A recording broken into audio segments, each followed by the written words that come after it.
Roger, which I think he may have inherited in part from after Diamonds Are Forever. Sean Connery once remarked, "I went to London to see Moonraker with Roger, and for me, it didn't have the same credibility or reality."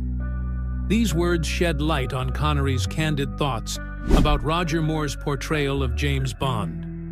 While Connery's Bond was gritty and charming, Moore brought sophistication and humor to the role. But what did the original 007 truly think of Moore's interpretation? Let's delve into the surprising truth behind Connery's opinions. Sean Connery's journey to stardom was extraordinary. Born to Joe, a truck driver, and Euphemia, a hard-working laundress, Connery grew up in modest circumstances in Fountainbridge, Scotland. The area, nicknamed the Street of a Thousand Smells due to nearby factories, was home to his family's two-room house. Their financial struggles were so significant that young Sean often slept in a drawer because they couldn't afford a crib. Yet, Connery never felt impoverished. This life was all he knew. Known as Tommy or Big Tam in his youth, due to his height and physical strength, Connery spent his days playing soccer and tag with friends and excelling in math. He was also an avid comic book reader and developed a love for movies, often skipping school to watch films at the local cinema. At 13, he left school to work at a dairy, and by 16, he joined the Navy.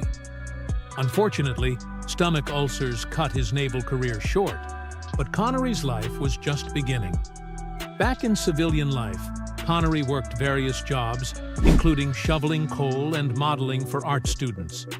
He eventually joined the Dunedin Weightlifting Club, not just for fitness, but to impress local girls. Universe Contest didn't win him the title, but it caught the attention of a casting director, leading to his role in the musical South Pacific. Though lacking singing and dancing skills, Connery's striking looks made him a standout. It was during this period that Connery adopted the name Sean, inspired by his favorite film character Shane, played by Alan Ladd. Early on, Connery took on various TV and film roles, and despite his limited formal education, he sought to improve himself by reading classics like Tolstoy, Proust, and Joyce. His street-smart persona and rugged charm remained his trademarks. Connery's tough guy image was cemented in 1958 when he stood up to Lana Turner's boyfriend, Johnny Stompanato, during the filming of Another Time, Another Place. Around this time, he fell in love with Australian actress Diane Cilento, despite her being married.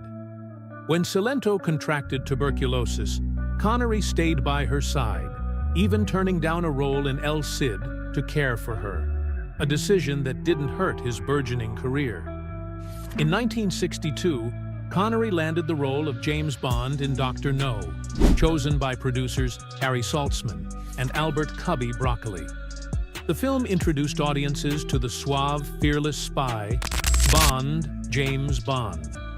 Its success led to iconic sequels like From Russia with Love, 1963, Goldfinger, 1964, and Thunderball, 1965.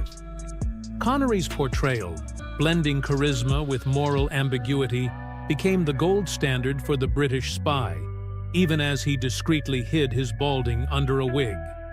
Saltzman later admitted they knew Connery was destined for the role of Bond from the start, requiring no screen test.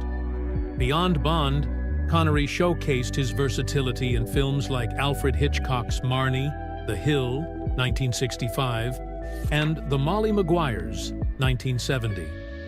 By 1971, Connery retired from Bond with Diamonds Are Forever, paving the way for Roger Moore's debut in Live and Let Die, 1973. Connery's personal life was as eventful as his career.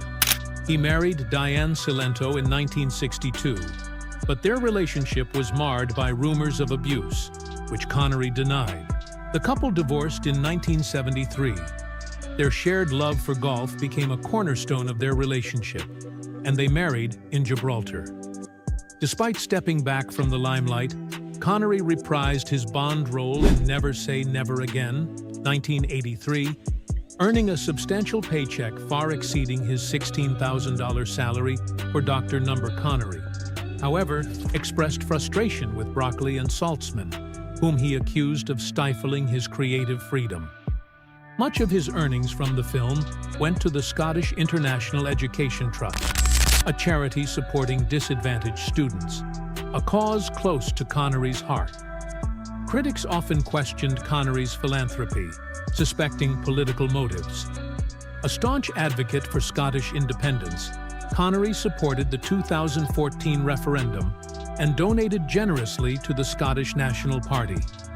Over the years, Connery and Micheline settled in Marbella, Spain, enjoying a life of privacy and luxury. Even after Bond, Connery's acting career flourished.